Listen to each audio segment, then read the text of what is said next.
cómo está el diseño en el caso de la Ciudad de México y los problemas a los que nos enfrentamos, que fueron la razón por la cual en un momento dado en la Ciudad de México se eliminó la figura.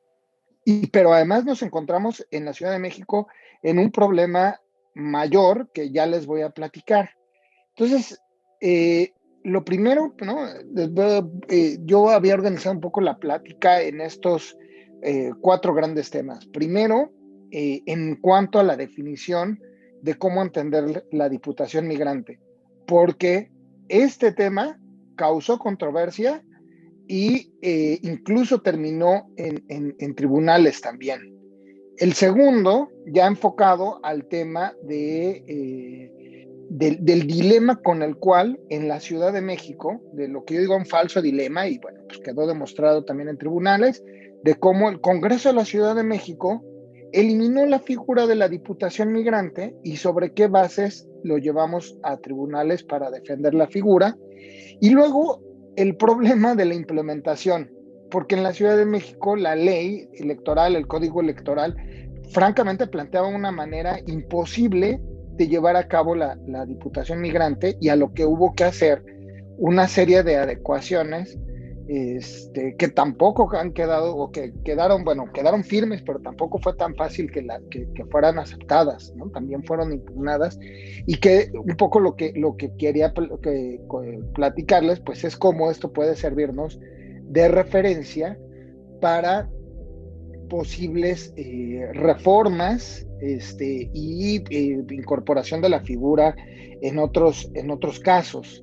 Entonces, bueno, lo primero, ¿no? El tema de la definición, que como les digo, no es una cosa menor, porque esto generó un debate importante en el seno incluso del Instituto Electoral de la Ciudad de México, ¿no? En principio, pues todos pensamos la Diputación Migrante, pues es la diputación que debe estar designada para mexicanos en el extranjero, ¿no? Así.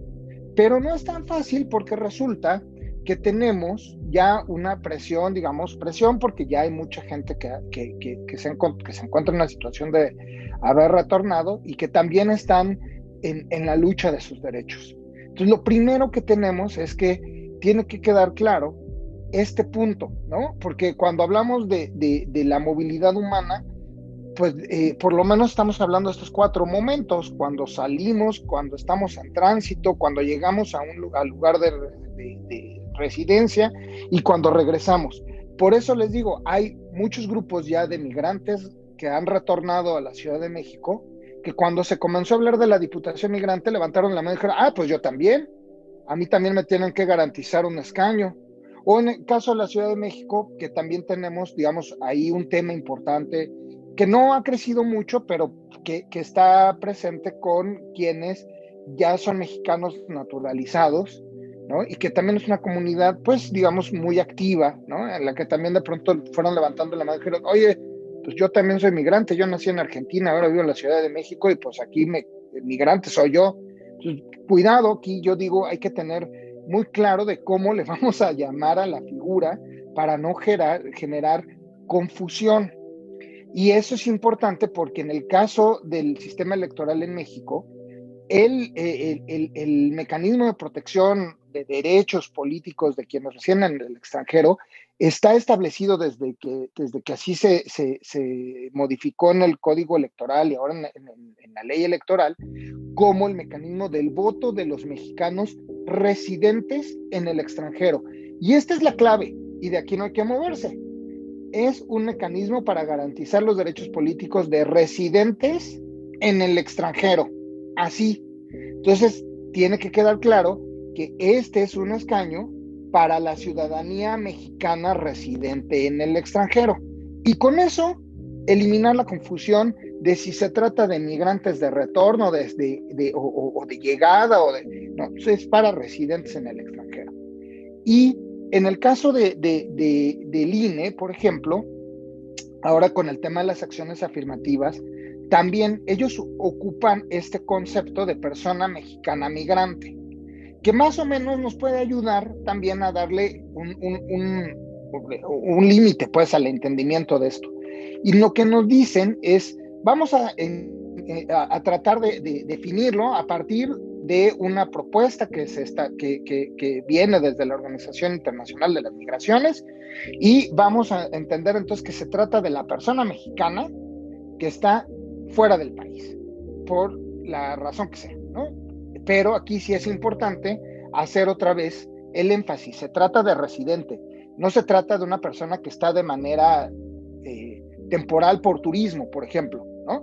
Sí es una diferencia importante, porque no es, digamos, y aquí reitero la diferencia y la importancia, porque, por ejemplo, en el ejercicio del voto, para poder votar, ¿no? O para poder obtener una credencial en el extranjero, para votar en el extranjero, pues es necesario demostrar que se reside en el extranjero. Y esto, digo, es importante porque uno puede estar en el extranjero por turismo, por ejemplo, pero pues no es para el turista, ¿verdad? El que está en esta figura, sino para el residente. Y eso va a ayudar a delimitar y quitar problemas. Y esto lo señalo porque en el caso de la Ciudad de México, cuando se estaban discutiendo la manera de llevar a cabo la elección de la Diputación Migrante, hubo consejeros que dijeron: migrante también el retornado, y que el escaño involucra a los chilangos retornados. Incluso, les voy a contar más adelante, pero incluso el instituto en su momento había hecho un estudio pensando en particularmente esos migrantes, los retornados. Ahora, ¿qué pasó en la Ciudad de México? En la Ciudad de México tuvimos que defender la figura en tribunales porque, como les decía, el Congreso de la Ciudad de México derogó la figura, y la derogó con argumentos francamente insultantes, ¿no? Lo que hicieron fue argumentar una mercantilización del derecho. O sea, el argumento central era: es muy caro, representa muy pocos, pues no, mejor que no se lleve a cabo. O sea, mercantilizar el derecho, ¿no? Si es caro, mejor que no haya derecho, que es francamente insultante, me parece. Pero además, lo que sostenía el Congreso de la Ciudad, sobre todo la diputada que impulsó la derogación, es que había contradicciones en las leyes, lo cual demostramos que es falso. Incluso en un debate que tuvimos con la Consejería Jurídica que se organizó por parte del Consulado de Chicago, la Consejería Jurídica también decía: no, pues es que hay una contradicción, porque la Constitución no habla nunca de la Diputación Migrante, y pues no puede existir si la Constitución no lo dice, lo cual es falso. En el caso de la Ciudad de México, la Constitución solamente dice que las personas originarias de la ciudad que residen fuera del país tienen derecho a votar y ser votadas. Y dice que para el ejercicio de estos derechos, pues hay que remitirse a lo que digan las leyes. Es cierto, en la Constitución no habla de diputación migrante, pero eso no implica que no pueda haber diputación migrante, porque en la Constitución basta en este caso con que quede garantizado el derecho a ser votado. Ya esa garantía constitucional permite que en legislación secundaria se pueda legislar, ¿no? que se quede incorporada la figura de la diputación migrante. Y eso, pues en términos legales, está perfectamente estudiado también por la Suprema Corte, donde dice: bueno, si la Constitución habla de un derecho, pero hay una ley secundaria que sí habla de ello, y esto no implica contradicción. Aquí no hay contradicción. Las leyes secundarias pueden ampliar derechos siempre y cuando no haya contradicción con lo primero. Entonces, si la Constitución dice tienen derecho a ser votado y el Código Electoral dice cómo, es perfectamente armónico y se puede llevar a cabo, ¿no? Ahí, digamos, un primer argumento que sostenía el Congreso, que es falso y con el cual, bueno, pues también el Tribunal Electoral, el Poder Judicial de la Federación, el federal, nos dio la razón en dos instancias: en la primera en la Sala Regional de la Ciudad de México y la segunda en la Sala Superior. Ahora, ¿qué pasó en el caso ya del Código, ¿no? O sea, si la Constitución dice que tienen derecho a ser votado, habría que ver qué dice el Código para garantizar el derecho a ser votado. Y el Código Electoral establecía en 3 artículos que eran clave la figura de la diputación migrante. Y digo establecía, y aquí voy a hacer el paréntesis, porque si bien ganamos en el Tribunal Electoral que no desapareciera la figura de la diputación migrante, La cuestión legal es que no podía el tribunal declarar inconstitucional la derogación de manera abstracta. Tenía que haber una razón concreta, pues, o un elemento concreto. El elemento concreto es la elección del año 2021. Entonces, el tribunal revive la figura de la Diputación Migrante exclusivamente para la elección del año 2021. Una vez que se acabe la elección del año 2021, el código va a quedar vigente como está, eliminando la figura de la Diputación Migrante, lo que nos lleva en un futuro no muy lejano a tener que denunciar al Congreso de la Ciudad de México por omisión legislativa, porque ya existía la figura y ahora ya no existe, y entonces hay un vacío y la tiene que legislar. Pero ese es un tema importante bueno, que después si quieren platicamos de eso. Pero aquí voy a cómo estaba la ley. El Código Electoral decía en estos 3 artículos, del 6, el 13 y el 76, establecía cómo o de qué manera tenía que llevarse a cabo la figura. El artículo 6 remarcaba que los originarios de la Ciudad de México tenían derecho a votar por jefatura de gobierno y por diputación migrante. El artículo 13 decía que el Consejo Electoral del Instituto de la Ciudad de México tenía la facultad para emitir los lineamientos que garantizaran esta elección en 2 aspectos, en el registro de las candidaturas y en las modalidades de votación. Entonces, era muy claro, ¿no? En términos de la defensa legal. La Constitución dice que hay derecho a ser votado y el Código dice cómo. No hay contradicciones y por lo tanto se puede llevar a cabo la figura de la Diputación Migrante, y esa es la razón con la cual, uno de los elementos con los cuales el tribunal le da vida de nuevo a la figura de la Diputación Migrante. La segunda, que es tal vez la más importante, pues es que esto se vio en una perspectiva de derechos. Es decir, si un derecho ya está reconocido, por principio, lo que sigue es que el derecho progrese y nunca puede ir en retroceso, ¿no? Entonces, el principio de no regresividad implica que cuando un derecho ya está reconocido, no puede eliminarse. Y con esa perspectiva de derechos fue que finalmente el tribunal revivió la figura de la Diputación Migrante. Pero ese no fue solo el problema es que la ley, como les digo, estaba muy confusa, estaba muy compleja para la implementación. Primero, la ley no nos decía quién era elegible para ser diputado migrante. O sea, solo hablaba de que debía existir una diputación migrante, pero no decía de quién, salvo la persona originaria de la Ciudad de México que reside en el extranjero. Ese era quien podía ser elegible. Segundo, el código decía que la elección de la diputación migrante se tenía que realizar por principio de mayoría relativa, ¿no? Y esto sí genera un problema, que ahorita les voy a contar cuál es. Y el otro, bueno, que sí, que tenía que ser votado por la ciudadanía en el extranjero. En ese documento que ustedes ven en pantalla, es un documento que hizo el Instituto Electoral de la Ciudad de México, concluían que la implementación de la Diputación Migrante era imposible y que no se podía llevar a cabo. Entonces, el código decía que tenía el instituto que convocar a un comité asesor que estudiara el tema, ¿no? Y ahí tuve el gusto de participar en ese comité. ¿Qué fue lo que nosotros hicimos? Lo primero que nos planteamos fue, la Diputación Migrante se tiene que implementar como sea. Si el código no nos facilita la fórmula, entonces nos vamos a inventar un lineamiento para que se haga una acción afirmativa del instituto.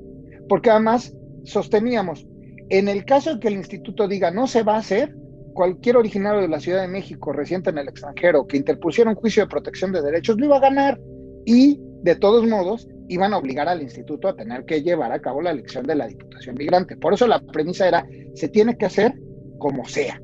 Y si no podemos hacer una interpretación de la ley que permite implementarla, entonces vamos a proponer lineamientos específicos para poderla hacer. ¿Cuáles eran los problemas a los que nos encontrábamos? Primero, el código decía que la diputación se tenía que elegir por principio de mayoría. Esto quiere decir que una de dos, o reservábamos uno de los 33 distritos que hay en la Ciudad de México para que en ese distrito se eligiera un diputado migrante, lo cual iba a ser injusto para todos, porque por ejemplo, si se reserva un distrito que existe ya para el diputado migrante, en ese distrito no se hubieran podido registrar los habitantes de ese distrito, tendría que haberse registrado los migrantes ahí. Por eso al principio el instituto decía, pues es que migrante también es de retorno, pues entonces que sea un distrito para migrantes retornados. Pues claro que no, tiene que ser para residentes en el extranjero. Y no le podemos decir a quien vive en Chicago, en Los Ángeles, en Alemania, vente a inscribir al distrito de Iztapalapa y aquí te van a elegir. Pues no. Entonces, ese era el primer problema. No podíamos alterar la conformación del Congreso, es decir, no podíamos crear un distrito adicional. Eso sí no lo podíamos hacer. Eso solo lo puede hacer el Congreso. Y crear un solo distrito, para el caso de la Ciudad de México es más complejo porque hay un principio de paridad. En el Congreso hay 66 diputados, si se agrega uno van a ser 67 y ya no van a quedar igual número de mujeres que de hombres, ¿no? Entonces, ese es un tema.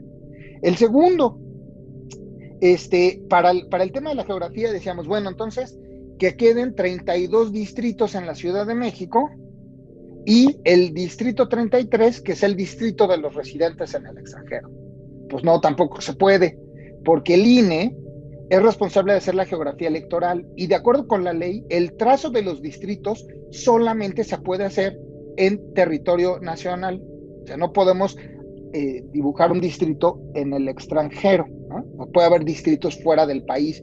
Esas eran las limitaciones para poder llevar a cabo una elección de diputado migrante por principio de mayoría. La geografía electoral no nos ayudaba. Y luego teníamos otros problemas. Las diputaciones por principio de mayoría, para que haya candidaturas independientes, el aspirante al candidato independiente tiene que constituir una asociación civil en México. Entonces imagínense una persona que quiera ser diputado migrante de manera independiente, tendría que venir a México a hacer una asociación civil. Luego, por ley, los recursos de las asociaciones civiles que sirven para financiar la recolección de firmas de quienes quieran ser candidatos independientes no pueden recibir recursos del extranjero. Eso se fiscaliza. Entonces no pueden recibir dinero del extranjero y si reciben dinero del extranjero, pues quedan sin derecho a ser candidatos independientes.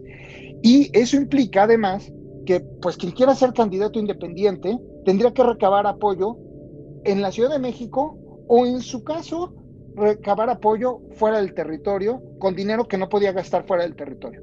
Entonces la implementación por principio de mayoría se complicaba para poder llevar a cabo la elección de la diputación migrante. Entonces tuvimos que pensar en alternativas. Y las alternativas en las que pensamos estaban inspiradas en dos legislaciones que tienen diputado migrante, una que tenía y una que sí tiene. Pues Chiapas tuvo diputado migrante, pero en una reforma del año 2015 se eliminó la figura, pues porque hubo un fraude electoral con esa figura, ¿no? Y pues no pudimos, en ese momento nadie logró defender esa figura. Y la otra legislación que tiene diputado migrante, pues es Zacatecas. Entonces nos ubicamos en esos dos elementos, en estas dos posibilidades, para lograr que hubiera diputado migrante en la Ciudad de México. ¿Y qué planteamos? Primero, resolver el problema de elegibilidad. ¿Quiénes pueden ser diputados migrantes? Muy claro. Ciudadanos originarios de la Ciudad de México, residentes en el extranjero. No iban a ser migrantes retornados, son los que residen en el extranjero. Ese fue el primer elemento muy claro. ¿Cómo garantizar o cómo podemos decir que alguien es originario de la Ciudad de México? Bueno, pues porque su acta de nacimiento lo dice, ¿no? Este elemento de elegibilidad lo impugnaron los partidos Movimiento Ciudadano y Verde, porque para estos partidos, migrante tenía que ser también el chilango que vive en Tijuana, pues es migrante, ¿no? Ya no vive en la ciudad. ¿Por qué no va a poder ser diputado migrante si ya no vive en la ciudad? Y regreso al punto con el que empezamos, ¿verdad? No es cualquier migrante, es el residente en el extranjero. Entonces, primer paso, elegibilidad. ¿Quiénes pueden ser residentes en el extranjero? ¿Y cómo garantizarlo? Bueno, en nuestro caso propusimos que se demostraran 2 años de residencia en el extranjero previo al día de la elección. Esto también lo impugnaron. Una persona de nombre Adolfo Jiménez presentó un juicio contra el lineamiento de los 2 años de residencia. Él que pedía que no se pidiera tiempo de residencia en el extranjero. Ahora, imagínense que no pedimos tiempo de residencia en el extranjero. Pues ahora sí, ¿verdad? El turista se registra. Es una cosa que no tiene sentido. Ese tema quedó pendiente porque esta persona no es migrante, no es residente en el extranjero. Entonces el Tribunal Electoral le dijo, tú no tienes interés jurídico para impugnar esto porque tú no eres migrante. Y quedó ahí, pero es un tema pendiente. Tiempo de residencia en el extranjero. Entonces fue primero elegibilidad, quiénes pueden ser. Segundo, ¿cómo los postulamos? En el caso de Zacatecas, como ya nos platicaron, todos los partidos presentan una fórmula de diputación migrante y los 2 partidos más votados pues se vuelven el primer lugar en el reparto y así entran los 2 y está muy claro. Pero en el caso de la Ciudad de México dijimos, bueno, pues tomemos ese mismo criterio y eso fue lo que propusimos, aunque el Instituto Electoral de la Ciudad de México le hizo una modificación que resulta útil y es que lo que nos dice es los partidos políticos tienen que postular una candidatura de diputado migrante. Para no alterar las listas de representación proporcional, se va a hacer una lista especial. En la Ciudad de México la fórmula es un poco compleja porque en realidad hay 2 fórmulas. Una fórmula compuesta por 16 candidatos y otra lista, que se forma con los mejores perdedores y luego se juntan y luego ya hay una lista final. O sea, es medio complicado en la Ciudad de México. Pero en este caso, lo que se planteó fue, hágase una lista especial solo con diputados migrantes y el resto de las listas normales, para que de esta manera sí se pueda postular al candidato por la vía de representación proporcional y no se altera el criterio. Y era obligatorio que todos los partidos políticos postularan diputados migrantes. Otra vez, Movimiento Ciudadano y el Verde impugnaron la obligatoriedad de la medida, porque Movimiento Ciudadano y el Verde dijeron, pues si nosotros no tenemos militantes en el extranjero, ¿cómo vamos a poner candidatos? ¿No? El tribunal dijo, no, es obligatorio y todos los partidos tienen que postular candidatos migrantes, no puede ser optativo, que esto también es importante, ¿no? Todos tienen que postular. Y luego el mecanismo de votación.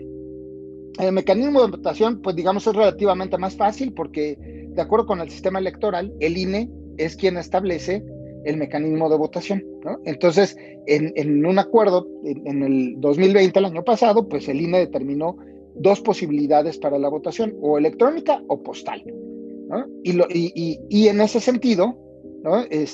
Digamos, es como vamos en este proceso. Que para esta elección, el 60% de los chilangos en el extranjero dijeron que querían votar por internet. Vamos a ver cómo pasa.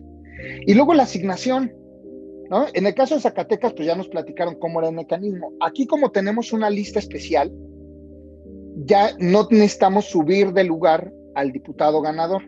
Más bien lo que va a pasar es que los votos que se emiten desde el extranjero van a ser contabilizados, ¿no? Para encontrar cuál es el partido más votado y ese es el que se lleva el único escaño de la lista de representación conocida como A'. Esta medida, por supuesto, fue impugnada por el Verde y por Movimiento Ciudadano, ¿no? Porque pues tampoco, como les decía, pues tampoco les gustaba la figura e impugnaron todo. Pero ahí el tribunal dejó en claro que este mecanismo sí funciona para elegir a la diputación migrante. Y si se dan cuenta, es una figura medio mixta, pues, porque se registra el candidato en la lista de representación proporcional, pero en los hechos es el voto mayoritario de quienes residen en el extranjero quien va a decidir a su diputado migrante. Y será el partido que tenga más votos de que vengan desde el extranjero el que gane la candidatura de la lista donde está una sola candidatura. Y existe la posibilidad de que un partido gane en el extranjero y no tenga derecho a diputados de representación proporcional. Pues sí, es posible, aunque es casi imposible, pues, ¿no? O sea, es posible, pero en la realidad puede que no se dé.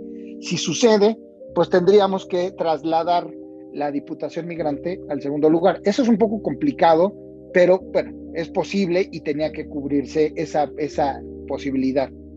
Entonces, ¿con qué conclusiones les dejaría yo?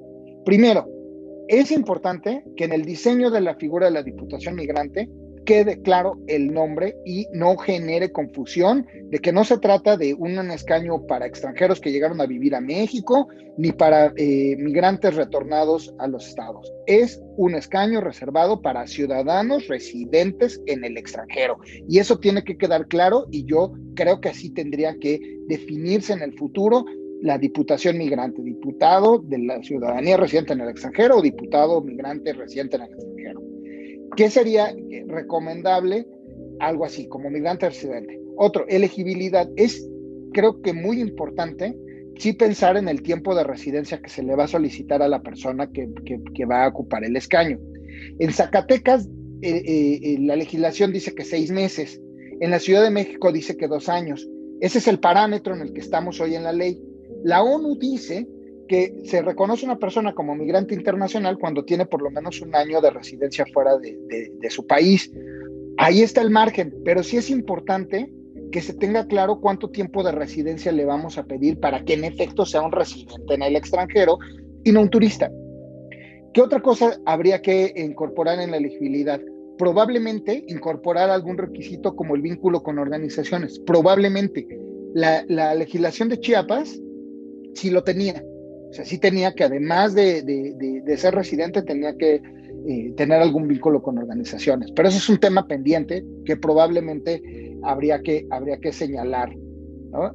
Otro, el tema de la postulación, y esto es importante porque daba de la mano de cómo lo asignamos. El principio de mayoría tiene la ventaja de que pueden existir candidatos independientes, pero tiene dificultades legales para su implementación. Porque como ya les platicaba, el tema de la geografía electoral lo hace imposible. El candidato que quiera ser independiente tiene que recabar apoyos en México y no puede recibir dinero del extranjero, lo que prácticamente hace imposible que lo pueda llegar a hacer. Y otro problema del principio de mayoría es que probablemente tengamos que ampliar los congresos, o sea, hacer un distrito o 2 distritos especiales, probablemente 2, porque no hay que empezar a pensar en el tema de la paridad. Y si hay algo que tiene muy malas calificaciones en la vida política en este país, son los diputados. Entonces, decirle a la gente, ¿qué cree? Ahora vamos a tener más diputados, va a ser muy políticamente incorrecto. Entonces, ese es un tema que hay que pensar en el diseño de las diputaciones migrantes. El caso de la representación proporcional tiene la ventaja de que podemos usar ese mecanismo de la representación proporcional para garantizar el acceso de los diputados migrantes, pero tiene una desventaja. Solo los partidos políticos pueden postular por esta vía. Y la ventaja es que no necesitamos ampliar el Congreso. Entonces, este último tema, yo creo que es un tema que sí hay que pensar con mucha seriedad para el futuro, porque como bien decía Artemio al principio, hoy tenemos una acción afirmativa que fue el resultado de una sentencia del Tribunal Electoral y que a nivel federal hoy existe ya candidatos migrantes en todas las listas de representación de todos los partidos políticos. Pero esa sentencia vincula al Congreso a que se tenga que legislar la figura de diputación migrante. Y entre otras cosas, creo que va a ser uno de los temas que tenemos que pensar seriamente para resolver postulación y elegibilidad, ¿no? Y bueno, pues ya no les robo más tiempo, les agradezco mucho que me hayan invitado esta noche y pues ahí les dejo mi correo para cualquier cosa y si quieren leer cosas políticamente incorrectas, pues está mi Twitter. Muchas gracias.